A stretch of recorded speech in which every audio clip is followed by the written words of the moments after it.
Hello students, how are you guys doing? I welcome you to the platform of Infinity Vision. This is Quantitative Aptitude Series, chapter number 11, part 4 of Combinatorics. As you know, Combinatorics is one of the most important portion of mathematics syllabus for examinations such as KVPY, that is Kishore Vaigyanik Protsahan Yojana, NSEJS, that is National Standard Examination for Junior Science, that is the first stage of International Junior Science Olympiad, and PRMO, that is Pre-Regional Mathematics Olympiad, which is also the first stage of International Mathematics Olympiad. Now, talking about those students who have missed previous classes of Quantitative Aptitude Series, they can find the link in the description box of Quantitative Aptitude Series. And as you know, in the part 3 of combinatorics, we began talking about different techniques of counting. One was selection technique, other was shuffling technique, and third was letter and box technique. In the previous classes, we just talked about the variation of selection technique, that how one can select when you get three variations. One variation was when you have a collection of all objects which are distinct, all distinct objects, and you have to do the selection. We talked about that. The second variation was when all objects are similar, how we can do the selection. And when you have a mixed bag, when you have some objects as similar and some objects as distinct, and how you can select in that cases. So we talked about these three variations. So today we are going to talk about three variations of shuffling technique, and then we are going to talk about what do we understand by letter and box technique, and then we are going to do some problem solving to enhance the concepts we learned. As you remember, you can see the three techniques which I was talking about. One is selection, the second is shuffling, and third is letter box. If you remember, in selection technique, you have one way.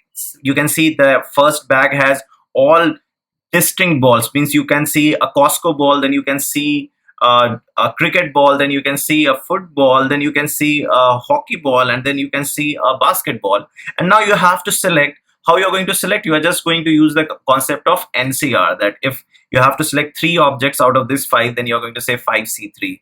If you have to select four balls, then you're going to say 5C4.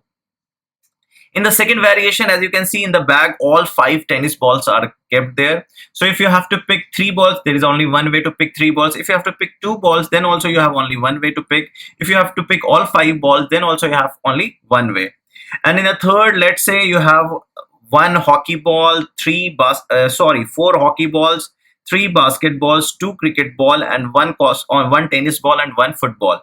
Now, if you have to pick four balls, then you have to understand, you have to break things into cases, that all four balls need to be distinct. Then you have to say all four balls are similar. Then you can talk about two balls are similar and two distinct, or you can say two similars and two similars. So as you remember, in the last class we talked about all the variations and we learned how to count them. So today the second technique which we need to talk about is shuffling technique. So as you can see, the first category, again you see this is a collection of all five distinct balls. The second bag holds all five similar balls, and the third bag holds a mixed collection, that you can see four hockey balls, three basketballs, two cricket balls, one tennis ball, and one football, as you can see. So how we are going to do the shuffling? So you have to understand, selection means you have to pick things, and order is not important. And what about shuffling? Shuffling is, there is an arrangement, you can keep changing the position. So that is a permuting thing. So we'll be talking about how to handle the shuffling technique. So let's say the first variation, when you have all five distinct balls, and now you need to shuffle them. So if you need to shuffle them, if you want to keep them, how you're going to keep? Let's see. जैसे मान लीजिए आपके पास ये पांच balls हैं और आपको यहाँ पे ये आपका एक लीनियर अरेंजमेंट है, तो ये फाइव क्रिकेट बॉल्स को आप कौन कौन से बॉल्स को यहाँ पे डाल सकते हैं. That is the whole idea. तो अब यहाँ पे फिलअप करने के लिए आपके पास कितना चॉइस है? 1 2 3 4 5. So you have 5 choices to fill here. तो इसमें से आपने किसी एक को उठा के यहाँ पे डाल दिया. ओके, फिर उसके बाद क्या है? इस प्लेस पे आपके पास कितने चॉइस है? मान लीजिए आपने इसको उठा के रख दिया, तो आपके पास कितने चॉइस बचे? 1 2 3 4. So you are going to say 4. मान लीजिए आपने इसको उठा के यहाँ पे रख दिया है, तो अब आपके पास कितने चॉइसेस बचे? 3, तो आपने यहाँ लिख दिया 3। मान लीजिए इसको उठा के यहाँ पे आपने रख दिया, तो अब आपके पास कितने चॉइसेस बचे? 2। मान लीजिए इसको उठा के आपने रख दिया, तो बचा कौन? अकेला। अब ये सारी चीजें क्या कर रहे थे आप? पहले बॉक्स में 5 ऑप्शन थे, दूसरे बॉक्स में 4 ऑप्शन थे, तीसरे बॉक्स में 3 ऑप्शन थे, चौथे बॉक्स में 2 ऑप्शन थे, और ये सारी चीजें एंड कंडीशन में थी। एंड कंडीशन में first place and second place and third place and fourth place and fifth place. तो क्या हो रहा है? एंड मतलब क्या होता है? मल्टीप्लीकेशन। तो आप क्या कहोगे? 5 into 4 into 3 into 2 into 1 which is going to be 5 factorial. तो अगर आपको 5 डिस्टिंक्ट ऑब्जेक्ट्स को शफल करना है तो आंसर क्या आएगा? 5 फैक्टोरियल। तो कॉमन सेंस से बताइए, अगर 10 डिस्टिंक्ट बॉल्स है तो उसको शफल करना है तो क्या आंसर आएगा? Right, 10 factorial. उसी तरीके से आपसे मैं पूछूं कि n डिस्टिंक्ट ऑब्जेक्ट्स हैं, उसको शफल करना है तो आप क्या बोलोगे? n factorial. तो आप पहले वेरिएशन में सीखे कि अगर आपके पास n डिस्टिंक्ट ऑब्जेक्ट्स है और उनको शफल करना है तो कितने तरीके से आप शफल कर सकते हैं? n फैक्टोरियल तरीके से। आइए दूसरा केस देखते हैं, जब सारे 5 बॉल्स टेनिस बॉल्स ही हैं। तो अब आपने यहां पे देखा कि अब आपके पास 5 स्पेसेस फिल करने हैं, एक लीनियर अरेंजमेंट बनाना है, तो आपने 5 में से एक सेलेक्ट करना है, तो आपने यहाँ पे कोई एक डाल दिया, फिर जो बचा उसमें एक डाल दिया, फिर बचा। तो हर बार क्या हो रहा है? हर बार आपके पास 5 सिमिलर ऑब्जेक्ट्स में एक ऑब्जेक्ट चुनना है, तो आपने कहा 1 1 1 1 1। अब मैं ये 5 क्रिकेट और टेनिस बॉल को जैसे भी रखूं, अरेंजमेंट तो हमेशा एक ही दिखेगा ना। अब आप इस बॉल को यहाँ पे रखो, इस बॉल को यहाँ पे रखो, इस बॉल को यहाँ पे रखो, इस बॉल को यहाँ पे रखो, इस बॉल को यहाँ पे रखो, क्या फर्क पड़ता है? सब तो सेम ही है। अब आपने ये जो 5 बॉल है इसको यहाँ पे डाल दो, इसको यहाँ पे डाल दो, तो क्या फर्क पड़ता है? कोई फर्क नहीं पड़ता है, देखने में तो सेम ही चीज रहेगा। तो जब आपके पास ऑल सिमिलर ऑब्जेक्ट्स हैं, ऑल सिमिलर ऑब्जेक्ट्स हैं, तो उसको आप कैसे परम्यूटेट करोगे? 1 तरीके से, है कि नहीं? आप 1 तरीके से करोगे। तो अगर n सिमिलर ऑब्जेक्ट्स है तो तब भी कितने तरीके से करोगे? 1। तो आपको ये ध्यान में रखना है कि शफलिंग टेक्निक में आपको n फैक्टोरियल में करना है अगर n डिस्टिंक्ट है, और n सिमिलर है तो ओनली 1 तरीके से। सिलेक्शन तरीके में आपको याद होगा कि इसमें क्या करना है? Simple NCR। अगर n ऑब्जेक्ट्स में से r ऑब्जेक्ट सिलेक्ट करने हैं तो क्या आंसर होगा? NCR। This is selection technique, this is shuffling technique. अब इसमें अगर सिलेक्शन करना है तो इसका भी आंसर 1 ही होगा। 5 में से 3 बॉल सिलेक्ट करने हैं, 1 होगा। n सिमिलर ऑब्जेक्ट्स में से r सिमिलर ऑब्जेक्ट चुनने तो भी आंसर क्या होगा? 1। तो आपको ये शफलिंग टेक्निक और सिलेक्शन टेक्निक के दोनों वेरिएशंस को हैंडल करना आता है। अब आ जाइए इस केस में। अब आपके पास क्या है कि अब आपके पास 3 बास्केटबॉल है, 4 हॉकी बॉल है, 2 क्रिकेट बॉल है, 1 टेनिस बॉल है और 1 फुटबॉल है। अब आपके पास टोटल 4 + 3 + 2 + 1 + 1 कितने बॉल्स हो गए? 11 बॉल्स हो गए।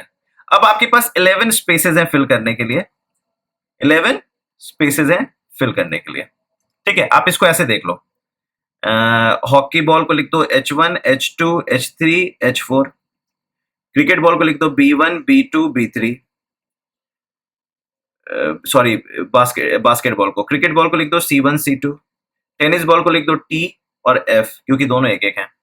अब मान लो, थोड़ी देर के लिए एज्यूम कर लो कि ये सारे बॉल्स डिस्टिंक्ट हैं, सारे बॉल्स डिस्टिंक्ट हैं। तो आप सारे बॉल्स को, अगर डिस्टिंक्ट बॉल्स है तो टोटल 11 स्पेसेस हो गए। Let's say 4 5 6 7 8 9 10 11। अब इस 11 स्पेसेस में ये सारे 11 डिस्टिंक्ट बॉल्स हमने मान लिए। हमने इस बास्केटबॉल और इस बास्केटबॉल को एज्यूम कर लिया कि डिस्टिंक्ट है, इस हॉकी बॉल को इस हॉकी बॉल से डिस्टिंक्ट एज्यूम कर लिया, तो सबको हमने डिस्टिंक्ट मान लिया है। जब आप डिस्टिंक्ट मान लिया है और 11 है तो क्या आंसर हो जाएगा?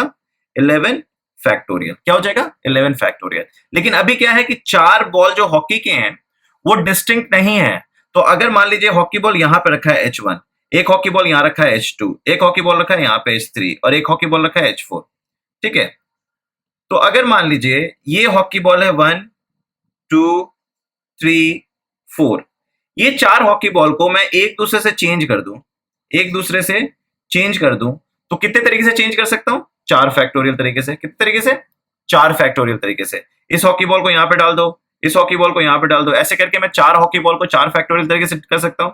लेकिन जो 4 हॉकी बॉल है वो एक्चुअली में कोई भी अरेंजमेंट चेंज नहीं करेंगे, तो आप क्या लिखोगे? 11 फैक्टोरियल अपॉन 4 फैक्टोरियल।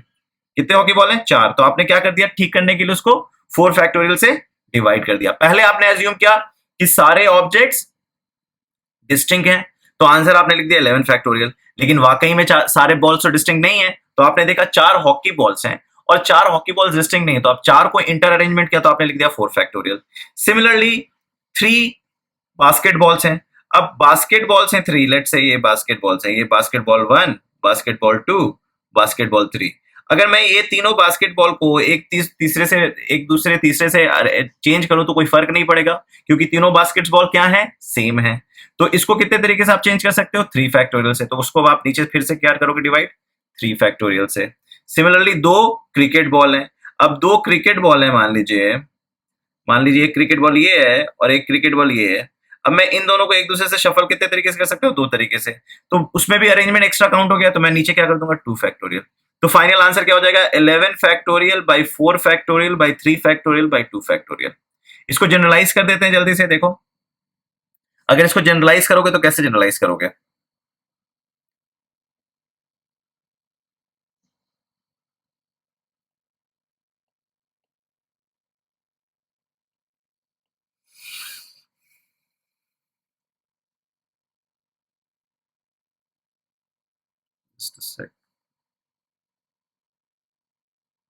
ओके, अब मैं इसको जनरलाइज कर रहा हूं। अगर मैं इसको जनरलाइज करूं, लेट से इसको मैं डिलीट कर देता हूं।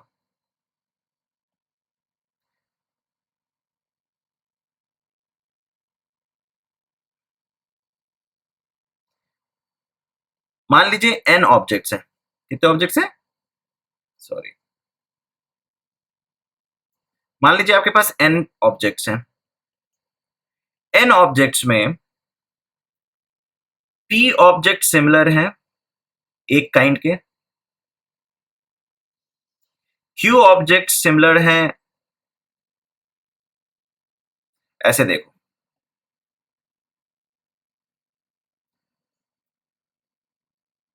टोटल ऑब्जेक्ट्स मान लो आपके पास हैं n चॉकलेट्स, मान लो कितने हैं, n चॉकलेट्स, जिसमें 5 स्टार चॉकलेट है, डेयरी मिल्क है,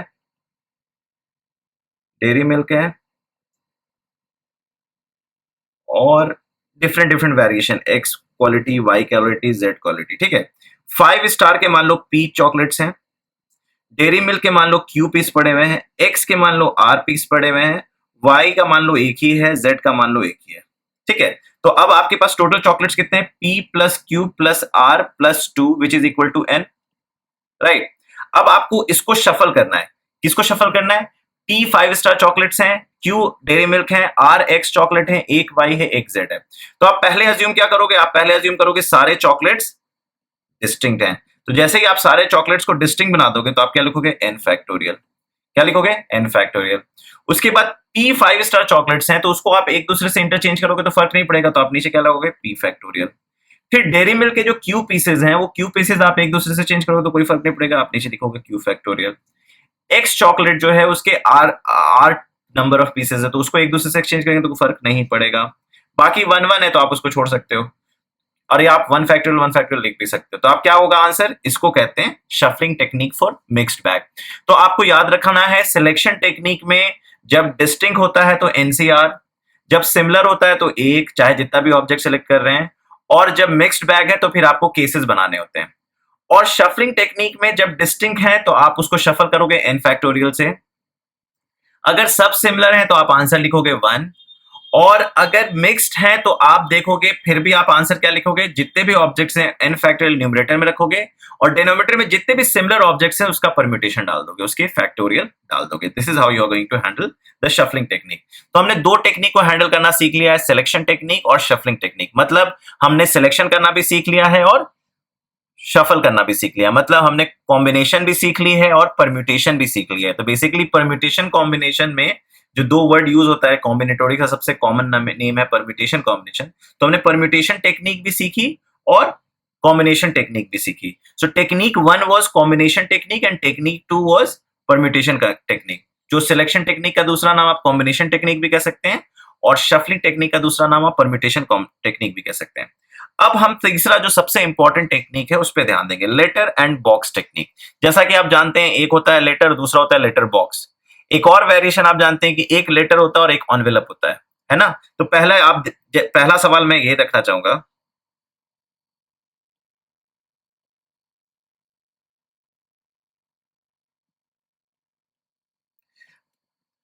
तो ये मेरा पहला सवाल है। मान लीजिए आपके पास 3 लेटर है, this is letter 1, this is letter 2 and this is letter 3, and this is envelope 1, envelope 2, envelope 3।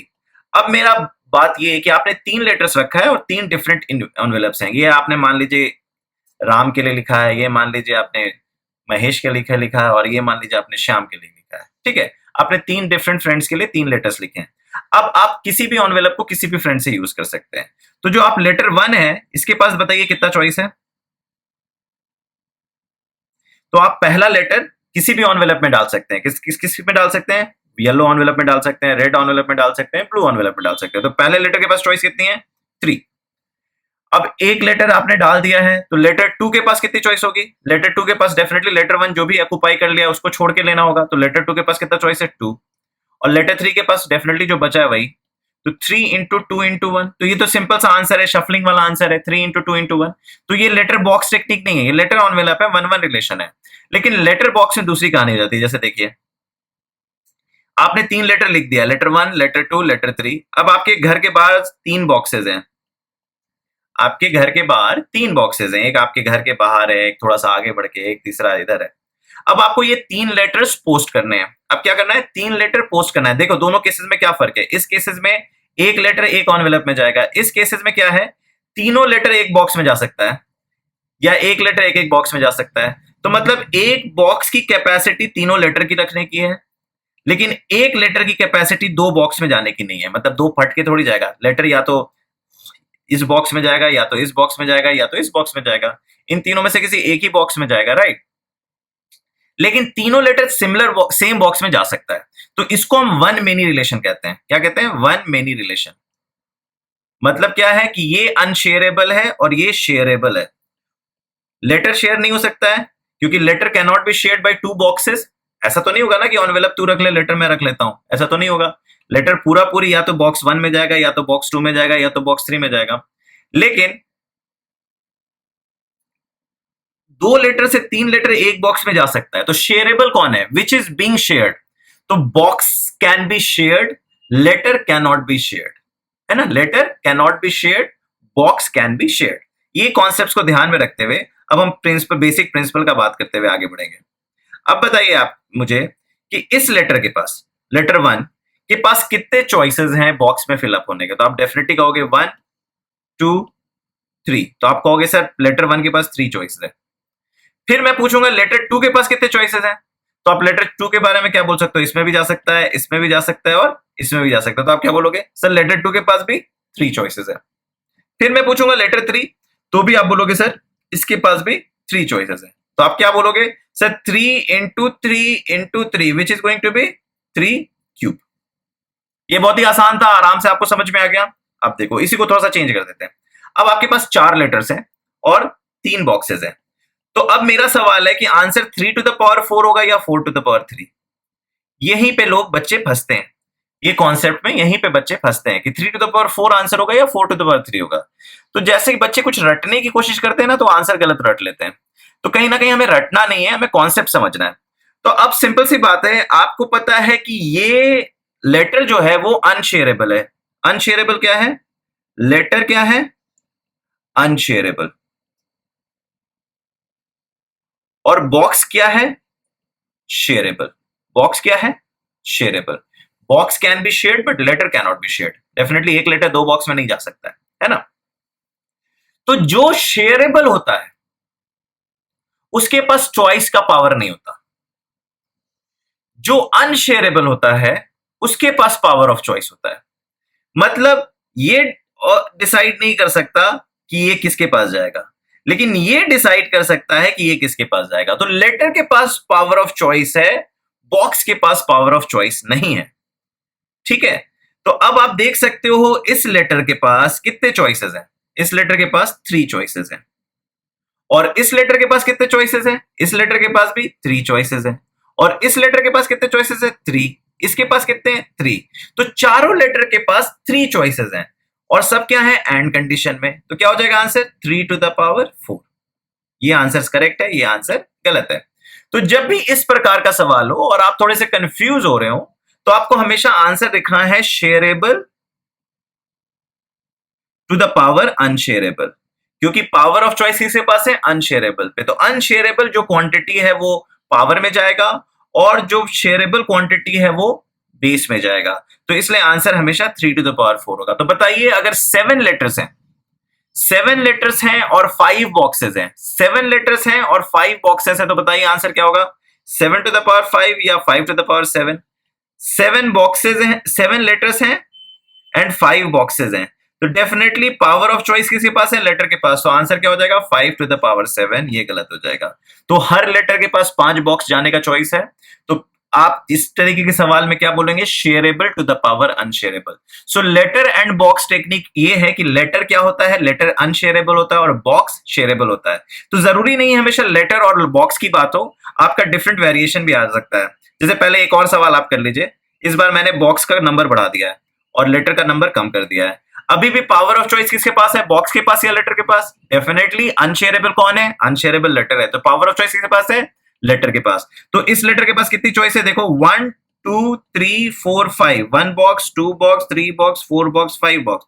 तो इस लेटर के पास 5 चॉइसेस हैं, इसके पास भी 5 चॉइसेस हैं, इसके पास भी 5 चॉइसेस हैं, इसके पास भी 5 चॉइसेस हैं। तो आंसर क्या हो गया? 5 to the power 4। Shareable to the power unshareable. Shareable क्या है? बॉक्स। बॉक्स कितने हैं? बॉक्स है 5 और लेटर्स कितने हैं? 4। तो हमेशा शेयरेबल टू द पावर अनशेयरेबल आपका आंसर होता है, राइट? इस तरीके के सवाल को आप आई एम श्योर अब हैंडल कर लोगे। देखिए, तो अभी क्या कहते हैं, लेटर और बॉक्स के तरीके से समझ रहे थे। अब देखिए यहाँ पे क्या है, वन गेस्ट वन। देखिए, अब देखिए, this is guest one, this is guest two, this is guest three, this is guest four, this is guest 5। ये 5 लोग एक एयरपोर्ट पे पहुंचे हैं। अब इन्हें एकोमोडेशन चाहिए। तो एक होटल 1 है, ये होटल 2 है, एक होटल 3 है। अब बताइए आप मुझे कि इनमें who is shareable and who is unshareable? क्या ये भाई साहब एक साथ 2 होटल में जा सकते हैं? नहीं जा सकते। क्या ये भाई साहब एक साथ 3 होटल में जा सकते हैं? नहीं जा सकते। जाएंगे तो सिर्फ एक ही होटल में रहेंगे। क्या ये मेम साहब तीनों होटल में रह सकती हैं? नहीं, सिर्फ एक ही होटल में रहेंगे, या तो इसमें रहेंगे, या तो इसमें रहेंगे, या तो इसमें। तो अब बताइए पावर ऑफ चॉइस किसके पास है? अनशेयरेबल तो साफ दिख गया है, होटल है। और शेयरेबल कौन है? सॉरी, शेयरेबल कौन है? होटल है। और अनशेयरेबल कौन है? टूरिस्ट है। तो आप कह सकते हो shareable to the power unshareable. Shareable कितना है? 3 टू द पावर 5। आप ऐसे भी सोच सकते हो, नहीं तो नॉर्मल बेसिक कॉन्सेप्ट से भी सोच सकते हो। इन भाई साहब के पास कितने चॉइसेस हैं? 3 चॉइसेस हैं। Hotel 1, hotel 2, hotel 3। इन भाई साहब के पास कितने चॉइसेस हैं? 3 चॉइसेस हैं। इन भाई साहब के पास 3, मेम साहब के पास 3, मेम साहब के पास 3। और पांचों डिफरेंट स्टोरी है। तो first guest and second guest and third guest and fourth guest. तो क्या आ जाएगा answer? 3 to the power 5, right? तो अब आइए चलते हैं, क्यों क्विज शुरू करते हैं। आपने बहुत ही इंपॉर्टेंट पार्ट हैंडल कर लिया है परम्यूटेशन कॉम्बिनेशन का, that is 3 techniques of counting. One is selection technique, other is shuffling technique, and third is letter box technique. Before I begin quiz, let's revise first.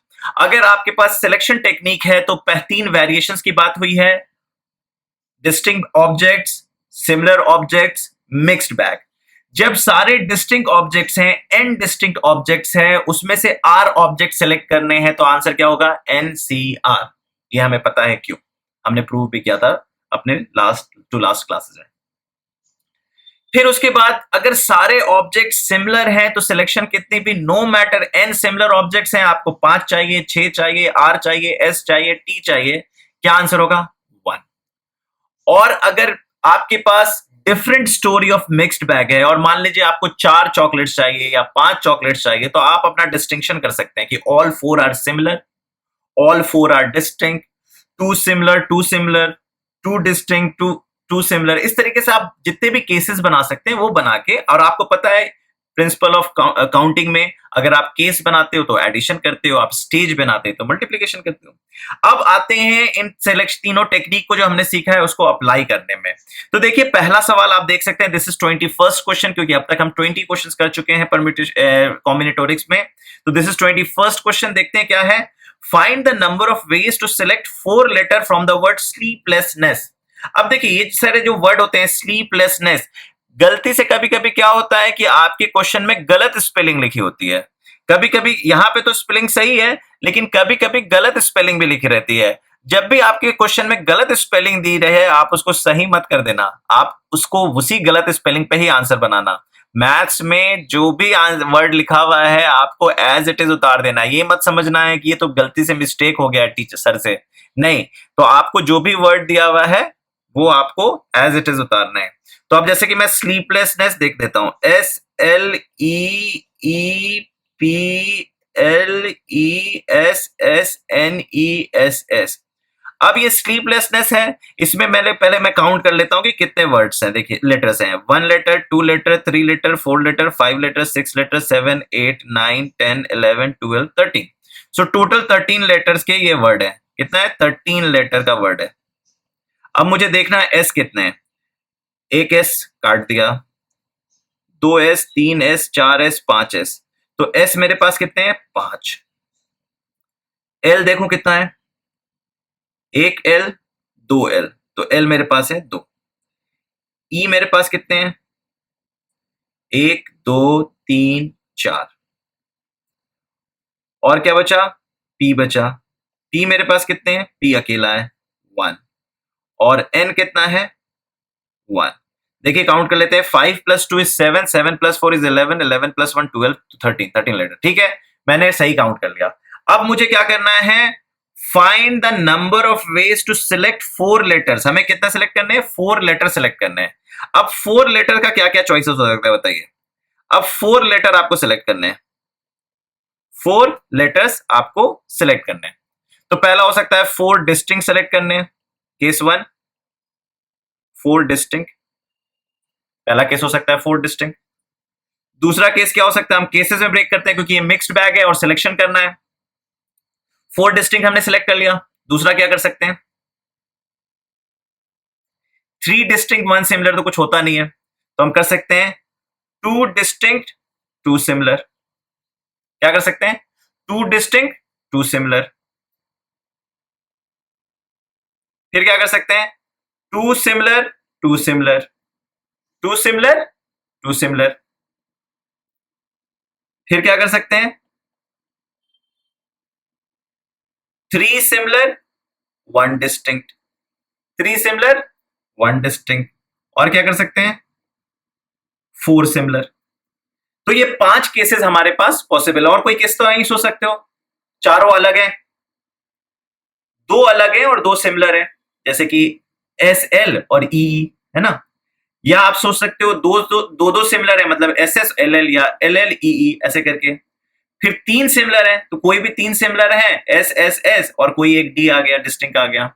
और चारों similar है तो मतलब S या ई में से कोई चारों एक साथ आ गए। अब ये चारों केसेस को सॉल्व करते, पांचों केसेस को सॉल्व करते हैं। पहला है 4 डिस्टिंक्ट। अब 4 डिस्टिंक्ट कैसे ले सकते हो? 1 2 3 4 5, आपके पास 5 वेरिएशन है, 5 कैटेगरी है। 5 में से आपको 4 चाहिए, तो आप क्या लिखोगे? 5C4। क्या लिखोगे? 5C4। तो पहला केस का डिस्टिंक्शन क्या हो गया? 5C4। आइए दूसरा case, 2 distinct and 2 similar. 2 distinct है, 2 सिमिलर। तो पहले 2 सिमिलर वाला सिलेक्ट कर लेते हैं। 2 सिमिलर कौन कौन दे सकता है मुझे?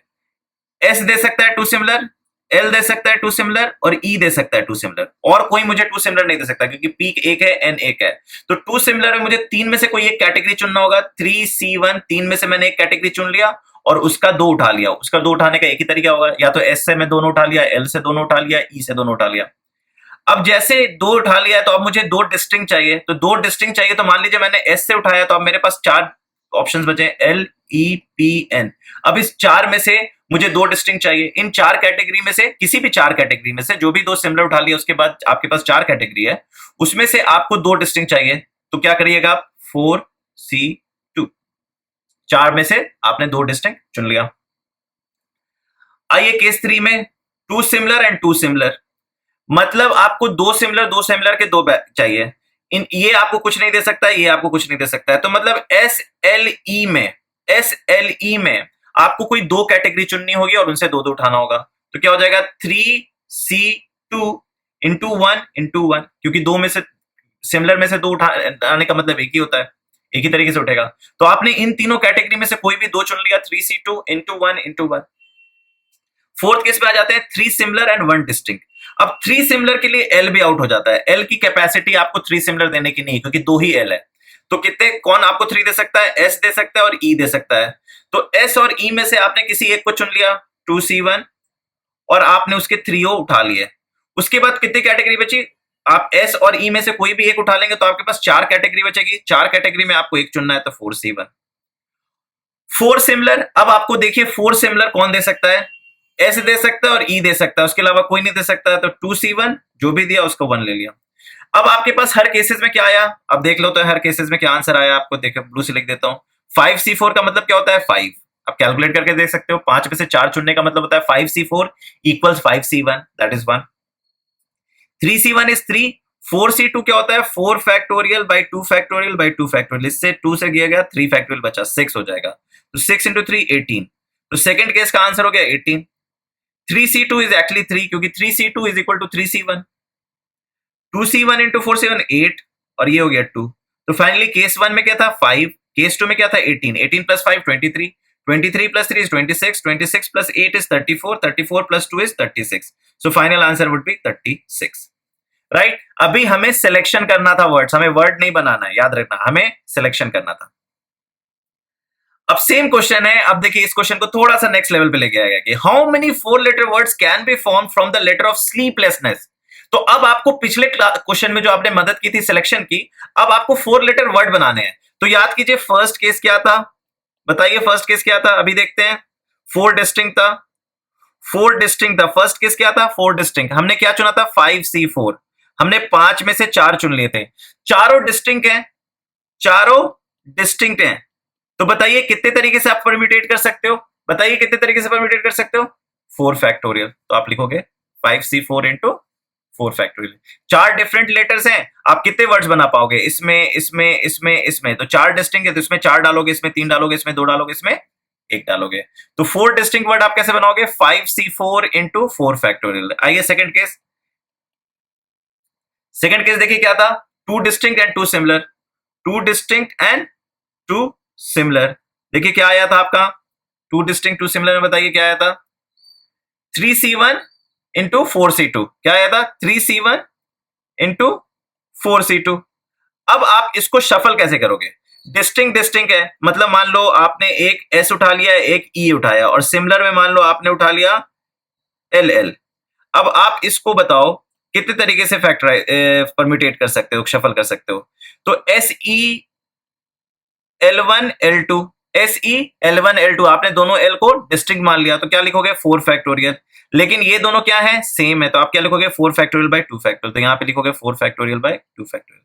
हमने शफलिंग टेक्निक निकाल दिया है ना, शफलिंग टेक्निक का कॉन्सेप्ट यूज कर लिया। थर्ड केस देखिए क्या था? थर्ड केस था 2 सिमिलर 2 सिमिलर, 2 सिमिलर 2 सिमिलर। अब 2 सिमिलर 2 सिमिलर मतलब 3 में से कोई भी हमने 2 सेलेक्ट कर लिया था, तो क्या क्या था? 3C2। अब 2 सिमिलर 2 सिमिलर मान लो SSLL है, SSLL, तो इसको कैसे फैक्टराइज शफल करोगे? 4 फैक्टोरियल बाय 2 फैक्टोरियल 2 फैक्टोरियल। तो इसका आंसर हो जाएगा 4 factorial by 2 factorial 2 factorial. Fourth case पे आ जाइए, कलर चेंज कर देता हूं। फोर्थ केस पे आ जाइए। फोर्थ केस क्या था? देखिए 3 सिमिलर 1 डिस्टिंक्ट, 3 सिमिलर 1 डिस्टिंक्ट, और क्या था? 3 सिमिलर 1 डिस्टिंक्ट। और 3 सिमिलर के लिए आपने क्या चुना था? देखिए क्या चुना था? 3 सिमिलर दो सिर्फ ये दे सकता था, एस दे सकता था या ई दे सकता था। 2C1 इंटू 4C1 चुना था, 2C1 इंटू 4C1। पहले आप सिलेक्ट करते हो, फिर आप शफल करते हो। 3 सिमिलर क्या हो सकता है? जैसे मान लीजिए S S S P। अब ये 4 वर्ड है, तो इसके कितने वर्ड बना सकते हो? 4 फैक्टोरियल बाय 3 फैक्टोरियल। तो यहाँ पे आप लिख दो 4 फैक्टोरियल बाय 3 फैक्टोरियल। और फिफ्थ केस में क्या हो जाएगा? फिफ्थ केस में चारों सिमिलर हैं, चारों सिमिलर हैं, तो आपको पता है चारों सिमिलर सिर्फ 2C1 में था। देखो क्या था 4 सिमिलर का 2c1, तो आपने 2c1 ले लिया। अब इसको शफल कैसे करोगे, इसको शफल कैसे करोगे, चारों को डिस्टिंक्ट मान लोगे, 4 factorial upon 4 factorial which is going to be 1। तो अब इसको कैलकुलेट कर देते हैं झटपट, देखिए क्या आता है आंसर, ब्लैक से कर देते हैं। इसको देखो क्या हो रहा है, 5c4 इंटू 4 फैक्टोरियल, मतलब 5 इंटू व्हाट इज 4 फैक्टोरियल 24, तो ये हो गया 120। केस 1 का आंसर हो गया 1, केस 1 है, अभी सबको ऐड करना है केसेस में, ठीक है। इसका देखिए क्या आंसर आया केस 2 का, 3c1 is 3 and 4c2 is, अभी हमने निकाला था 3c इंटू 4c2, देखो क्या आया था 18 आया था। सो 18 into 4 factorial by 2 factorial, 18 into 4 factorial by 2 factorial, तो देखिए क्या हो रहा है 2 से ये 9 हो गया, और 4 फैक्टोरियल क्या होता है 24, तो 24 इंटू 9 216, ये कितना बन गया 216। थर्ड केस का क्या आंसर आया था, थर्ड केस का ये आंसर आया था 3c2 दैट इज 3, 4 फैक्टोरियल से हो गया 3 6 18, ये क्या हो जाएगा आंसर, इसका आंसर हो जाएगा 18। फर्स्ट केस का 120, सेकंड केस का 216, थर्ड का 18। चौथा देखिए क्या हो रहा है 8 इंटू 4 दैट इज 32, 3 फैक्टोरियल 4 को घटा देगा तो बचेगा 4 इंटू 2 इंटू 4 दैट इज 32, और देखिए इसका क्या हो जाएगा, इसका आंसर हो जाएगा 2। सो 32 plus 2 is 34, 34 plus 216 is 250, 250 plus 120 is 370, 370 plus 18 is 388, so answer is going to be 388। I hope आपको अब समझ में आ रहा है कि सिलेक्शन टेक्निक का क्या इंटरप्रिटेशन है और शफलिंग टेक्निक का क्या इंटरप्रिटेशन है।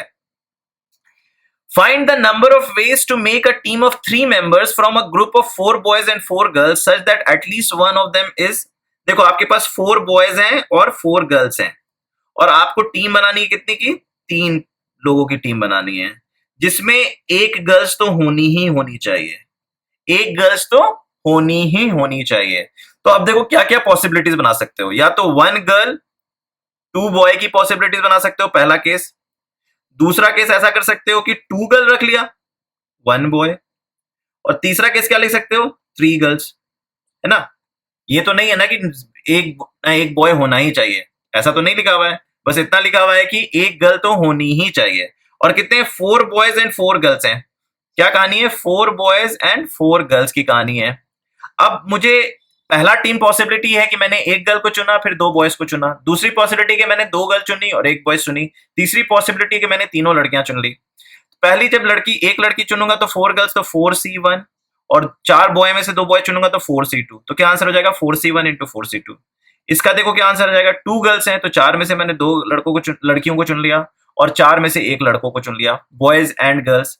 अब क्या है, मुझे तीनों लड़की चाहिए, तो 4c3, तो अब क्या हो गया 4c1 is 4, 4c2 is 4 factorial by 2 factorial by 2 factorial, that makes it 24, right. अब आ जाइए इससे 4 factorial by 2 factorial by 2 factorial into 4, तो क्या हो गया 24, और यहां क्या हो गया 4c3 is 4c1 which is 4, तो final answer is 24 plus 4 that makes it 52। ठीक है, इस तरीके से आपके सवाल होंगे, आपको और प्रैक्टिस करने को दिया जाएगा सवाल, so you will be able to master it. Now this is 24th question, नंबर 24th is little interesting question. देखो 5 chocolates to be distributed among 6 boys such that no chocolate can be shared by 2 or more boys। मतलब ऐसा नहीं होगा कि 5 chocolates है, मान लो dairy milk silk है, किटकैट है, 5 स्टार है, और भी क्या कहते हैं लेंट के चॉकलेट्स हैं, तो ये सब चॉकलेट्स आपके पास हैं। अब ये नहीं कर सकते कि आधा चॉकलेट तू खा ले आधा चॉकलेट मैं खा लूं, चॉकलेट तो एक ही का एक, अगर मुझे डेयरी मिल्क सिल्क मिला है तो मैं शेयर नहीं कर सकता, मैं डेयरी मिल्क सिल्क ही खाऊंगा। तो इसमें आप बताओ कि शेयरेबल क्या है और अनशेयरेबल क्या है। तो चॉकलेट क्लियरली कह रहा है कि no chocolate can be share, तो definitely chocolate is not shareable. Normally क्या होता है, नॉर्मली लगता है कि chocolate is shareable and boys is unshareable, क्योंकि सुनने में अच्छा लगता है, अंग्रेजी लैंग्वेज ऐसे ही है। लेकिन आप गौर से देखोगे तो एक लड़के 2 चॉकलेट खा सकते हैं। अगर मान लो 6 बॉयज हैं, तो 6 बॉयज है, मान लो एक रमेश नाम का लड़का है, वो 3 चॉकलेट तीनों खा गया, तो मतलब तीनों चॉकलेट किसको शेयर किए, रमेश को। तो शेयरेबल कौन है, लड़का शेयर है, चॉकलेट क्या है unshareable. So boys is shareable and chocolate is unshareable, तो आंसर क्या हो जाएगा 6 to the power 5। क्या आंसर हो जाएगा 6 to the power 5। क्यों, क्योंकि शेयरेबल क्या है लड़के, अनशेयरेबल क्या है चॉकलेट, तो आंसर हो जाएगा शेयरेबल टू द पावर अनशेयरेबल। नहीं समझ में आया तो ऐसे समझो, मान लो 5 लड़के हैं, A B C D E, कितने 6 लड़के हैं, एफ, है ना, ये 6 लड़के हैं। अब चॉकलेट है, मान लो 5 चॉकलेट हैं, chocolate chocolate 1, chocolate 2, chocolate 3, chocolate 4, chocolate 5. Now this chocolate, who has the power of choice? Who has the power of choice? Chocolate decide करेगा कि मैं कौन से बच्चों के पास जाऊं। लड़के, क्योंकि क्या होता है कि चॉकलेट शेयर नहीं हो सकता है, लेकिन जो लड़का ए है ये 2 चॉकलेट खा सकता है, तो मतलब boys is shareable and chocolate is unshareable. तो पावर ऑफ चॉइस किसके पास है, x1 के पास। इसके पास कितनी चॉइस है, इसके पास 6 चॉइस है ना। अब देख सकते हो, उसी तरीके से इसके पास कितने चॉइस है। ऑफ कोर्स ऐसा भी नहीं है कि एक लड़का सिर्फ एक ही चॉकलेट खाएगा या सारे लड़के चॉकलेट खाएंगे, ऐसा भी हो सकता है कि एक लड़का पूरी चॉकलेट खा जाए, है ना, ये पॉसिबिलिटी भी है। तो x2 के पास भी कितनी चॉइस है, 6। x3 के पास कितनी चॉइस है, 6। x4 के पास कितनी चॉइस है, 6। x5 के पास कितनी चॉइस है, 6। एंड क्या हो गया आंसर, 6 टू द पावर 5। क्या हो गया, shareable to the power unshareable. Shareable कौन थे, बॉयज, अनशेयरेबल कौन थे, चॉकलेट, राइट। सुनने में अजीब लग रहा है लेकिन ऐसा ही सवाल था। ओके, लास्ट प्रॉब्लम जिसमें क्या कहते हैं काफी वेरिएशंस डाला हूं मैं, तो लेट्स सॉल्व। अब मेट्रो ट्रेन हैज 3 कोचेस। अब आपके पास एक ट्रेन आई है metro train, this has 3 coaches, 1 coach, 2 coach, 3 coach. आप देख सकते हो this is coach 1, coach 2 and coach 3। 10 passenger, यहाँ प्लेटफॉर्म पे 10 पैसेंजर्स खड़े हुए हैं। Find the number of veg they can board. अब आप बताइए चॉइस किसके पास है, यहाँ पे शेयरेबल कौन है, अनशेयरेबल कौन है। डेफिनेटली क्लियर है कि ये जो केबिन है, ये जो आपका कोच है वो शेयरेबल है, क्योंकि पैसेंजर एक से ज्यादा उसमें चढ़ सकते हैं। तो पावर ऑफ चॉइस किसके पास है, पैसेंजर के पास है या शेयर या उसके पास है, कोच के पास। तो डेफिनेटली एक पैसेंजर 2 केबिन में नहीं जा सकता, तो डेफिनेटली अनशेयरेबल कौन है, पैसेंजर। तो पावर में कौन जाएगा, पैसेंजर। तो हर पैसेंजर के पास कितनी चॉइस है, 3। तो आंसर क्या हो जाएगा, 3 टू द पावर 10। क्या हो जाएगा आंसर, 3 टू द पावर 10। जरूर सोचना क्यों होगा। सेकंड क्वेश्चन देखते हैं। A metro train has 3 coaches, on arriving at the platform 10 passengers are waiting to board, find the number of ways they can board if it is not necessary that all will board। अब देखो ये question में एक change आ गया, it is not necessary that all will board. तो मतलब अब देखो क्या है, coach 1, coach 2, coach 3 and the platform. अब आपके पास 4 चॉइस हो गए। हर पैसेंजर, पैसेंजर 1, पैसेंजर 2, पैसेंजर 3, कितने पैसेंजर है, 10 पैसेंजर है। अब हर पैसेंजर के पास कितने चॉइसेस है, 4 चॉइसेस। क्या, या तो मैं कोच 1 में चढ़ूंगा, या तो कोच 2 में, या तो कोच 3 में, या प्लेटफॉर्म पे। कोच 1, कोच 2, कोच 3 या प्लेटफॉर्म पे। तो हर बंदे के पास कितना चॉइस है, 4। तो क्या हो जाएगा आंसर, 4 की पावर 10। क्या हो जाएगा, 4 की पावर 10। 4 की पावर 10। जरूर सोचना क्यों होगा। A metro train has 3 coaches, on arriving at the platform 10 passengers are waiting to board. Find the number of ways if it is not necessary that each coach will have at least 1 passenger. एक minute, let me read. A metro train has 3 coaches, on arriving the 10 passenger, find the number of ways if it is not necessary that each coach will have at least 1 passenger boarding it। देखो अब क्या हो रहा है कि आप, जरूरी नहीं है कि हर कोच में कोई ना, मतलब ऐसा जरूरी नहीं है कि तीनों कोच भरना चाहिए। इसका मतलब ऐसा भी हो सकता है कि 10 पैसेंजर इसमें चढ़ जाए, ऐसा हो सकता है कि 10 पैसेंजर सिर्फ इसमें चढ़े। तो वो तो पहले भी केसेस था। तो इसका भी आंसर क्या होगा, 3 की पावर 10, क्योंकि हर आदमी के पास 3 choices. It is not necessary that each coach will have at least 1 passenger boarding it. अगर ये कर देता मैं तो क्वेश्चन मुश्किल हो जाता कि हर केबिन में आपको, हर कोच में एटलीस्ट एक एक बंदे बैठाने होंगे। तो फिर आपको क्या करना पड़ता, आपको 10 में से 3 को चुनना पड़ता और सबको एक एक में बैठा देना पड़ता। तो ये आपको चॉइस देता है कि अभी ऐसा कोई केस नहीं है। तो इसका भी आंसर क्या हो जाएगा, 3 की पावर 10।